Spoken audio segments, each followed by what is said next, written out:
गर्भस्थ जीव का स्वरूप तथा गर्भ में की गई जीव की प्रतिज्ञा, विषय भोगों की दुख मूलकता तथा देवी भक्ति की महिमा। हिमालय बोली, शिवे, ये पंचभूतात्मक देह ही दुख का कारण है, क्योंकि उससे विलग जीव दुखों से प्रभावित नहीं होता है। माता महेश्वरी, जिस देह को प्राप्त कर ये जीव पुण्य कार्य करके स्वर्ग प्राप्त करता है, वह ये देह किस प्रकार उत्पन्न होता है और ये जीव पुण्य के क्षीण होने पर पुनः पृथ्वी पर किस प्रकार उत्पन्न होता है। यदि आप मुझ पर कृपा रखती हैं तो उन बातों को शीघ्र ही विस्तार पूर्वक मुझे बताइए। श्री पार्वती जी बोली, पृथ्वी, जल, अग्नि, वायु और आकाश, इन्हीं पंच महाभूतों से ये देह निर्मित है, इसलिए यह पांच भौतिक कहा गया है। उन पांचों में पृथ्वी तत्व तो प्रधान है और शेष चार की उसके साथ सहभागिता मात्र है। गिरिराज, वह यह पांच भौतिक देह भी चार प्रकार का कहा गया है, जिसे मुझसे समझ लीजिए। अंडज, स्वेदज, उद्भिज और जरायुज, ये उसके भेद हैं। महाराज, उनमें पक्षी, सर्प आदि अंडज हैं, मच्छर आदि स्वेदज हैं, वृक्ष, झाड़ी आदि सुषुप्त चैतन्य वाले उद्भिज हैं और मनुष्य, पशु आदि जरायुज हैं। शुक्र रज आदि से निर्मित देह को जरायुज समझना चाहिए। पुनः उस जरायुज को भी पुरुष, स्त्री तथा नपुंसक भेद से तीन प्रकार का जानना चाहिए।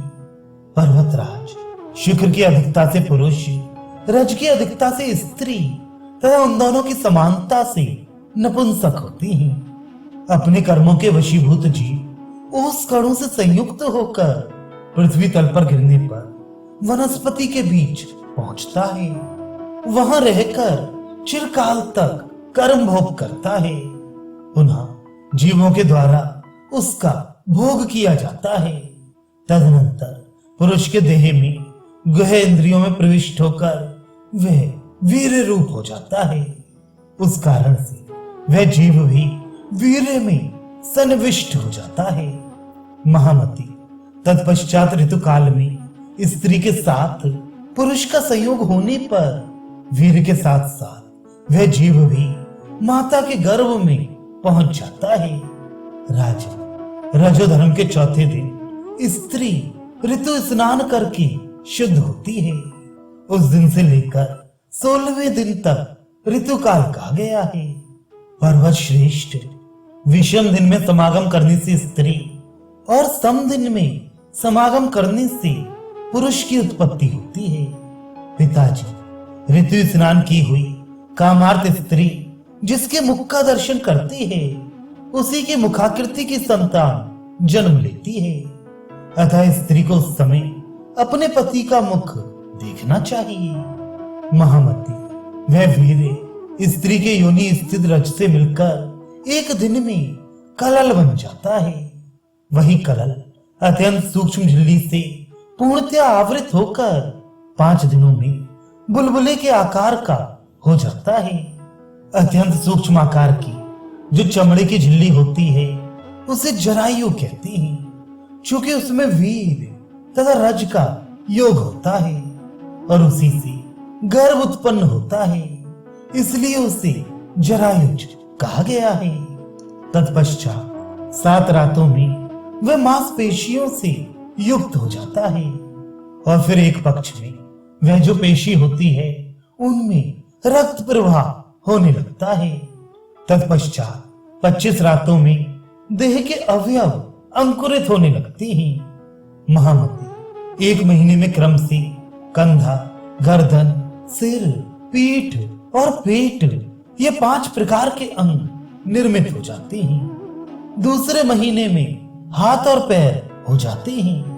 तब तीसरे महीने में अंगों की सभी संधियां उत्पन्न हो जाती हैं। पुनः चौथे महीने में सभी अंगुलियां बन जाती हैं और उसी महीने में उसके भीतर जीव की अभिव्यक्ति हो जाती है।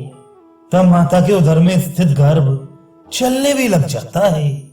5वें महीने में कान, नेत्र और नाक का निर्माण होता है एवं उसी महीने में मुख, कमर, गुदा शिशन, लिंग आदि गुहे अंग और कानों में दोनों छिद्र भी बन जाते हैं। उसी तरह 6ठे महीने में मनुष्यों की नाभि बन जाती है और 7वें महीने में केश, रोम आदि उग आते हैं। 8वें महीने में गर्भ में सभी अवयव स्पष्ट रूप से अलग अलग बन जाते हैं। इस प्रकार पिताजी जन्म के पश्चात उगने वाली दाढ़ी, मूंछ और दांत आदि को छोड़कर सभी अंग क्रम से निर्मित हो जाते हैं। 9वें महीने में जीव में पूर्ण रूप से चेतना शक्ति आ जाती है। वे उदर में स्थित रहकर माता के द्वारा ग्रहण किए गए भोजन के अनुसार वृद्धि को प्राप्त होता रहता है। वहां पर अपने जन्मांतर के कर्मों के अनुसार घोर यातना प्राप्त करके वह जीव खिन्न होता है और पूर्व जन्म में अपने शरीर से किए गए कर्मों को याद कर अत्यंत दुखी हो जाता है। माता के गर्भ में इस प्रकार का कष्ट प्राप्त करके भी जीव बार बार पृथ्वी पर जन्म लेता रहता है। गर्भावस्था में वह जीव मन में ये सब सोचकर स्वयं से ये बात कहता है, मैंने अन्याय पूर्वक धन कमाया और उससे अपने कुटुंब का भरण पोषण किया, किंतु दुर्गति का नाश करने वाली भगवती दुर्गा की आराधना नहीं की। अब यदि गर्भ के दुख से मुझे छुटकारा मिल जाए तो मैं पुनः महेश्वरी दुर्गा को छोड़कर विषयों का सेवन नहीं करूंगा और सर्वदा समहित चित्त होकर भक्ति पूर्वक उन्हीं की पूजा करूंगा। पुत्र, स्त्री आदि के मोह के वशीभूत होकर तथा सांसारिक काम में अपने मन को आसक्त करके मैंने व्यर्थ में ही अनेक बार अपना अहित कर डाला। इस समय उसी के परिणाम स्वरूप मैं ये असहनीय गर्व दुख भोग रहा हूं। अब मैं पुनः सांसारिक विषयों का सेवन नहीं करूंगा।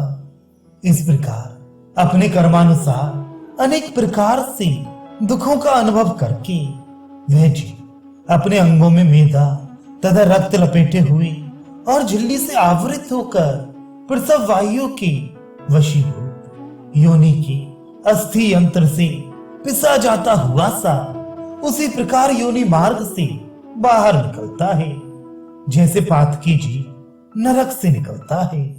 तदनंतर वह जीव मेरी माया से मोहित होकर उन दुखों को भूल जाता है और कुछ भी न कर सकने की स्थिति को प्राप्त होकर मांस पिंड की भांति स्थित रहता है। जब तक कफ आदि से उसकी सुषुम्ना नाड़ी अवरुद्ध रहती है तब तक वह स्पष्ट वाणी बोलने में तथा चल फिर सकने में समर्थ नहीं होता और देवयोग से जब वह कुत्ते, बिल्ली आदि दाढ़ युक्त जंतुओं से पीड़ित होता है तब स्वजनों द्वारा उसकी सम्यक रक्षा की जाती है।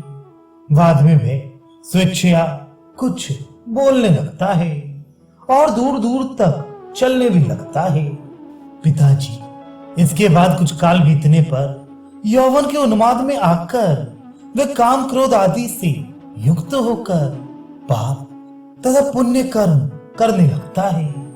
जिस देह के भोग के लिए जीव सारे कर्म करता है वह देह पुरुष अर्थात जीवात्मा से भिन्न है, क्योंकि जीवात्मा का भोगों से क्या संबंध। प्रतिक्षण आयु का क्षरण हो रहा है और वह हिलते हुए पत्ते पर स्थित जल कण की भांति क्षणभंगुर है। महाराज, विषय वासना संबंधी सभी सुख स्वप्न के समान प्रतीति मात्र नहीं, फिर भी जीव के अभिमान में कोई कमी नहीं होती है। मेरी माया से मोहित हुआ जीव ये सब नहीं देखता, वह भोगों को शाश्वत समझकर केवल उन्हें ही देखता है और भूधर आयु के पूरा हो जाने पर काल जीव को अकस्मात उसी भांति ग्रस लेता है जैसे सर्प अपने पास आए हुए मेढक को क्षण भर में ग्रस लेता है। महान कष्ट की बात है कि यह भी जन्म व्यर्थ बीत गया और इसी प्रकार दूसरा जन्म भी व्यर्थ ही चला जाता है। विषय भोगों का सेवन करने वालों का उद्धार होता ही नहीं। अतः आत्म तत्व का विचार करके वासनात्मक सुख का परित्याग करके शाश्वत ऐश्वर्य की प्राप्ति की कामना करते हुए मेरे उपासना में तत्पर रहना चाहिए। तभी ब्रह्म से स्थिर संबंध बनता है। अपनी आत्मा को देह आदि से पृथक निश्चित करके मिथ्या ज्ञान जनित देह आदि की ममता का त्याग कर देना चाहिए। पिताजी, यदि आप सांसारिक दुखों से छुटकारा चाहते हैं तो एकाग्र चित्त होकर भक्ति पूर्वक मुझ ब्रह्म रूपिणी भगवती की आराधना कीजिए।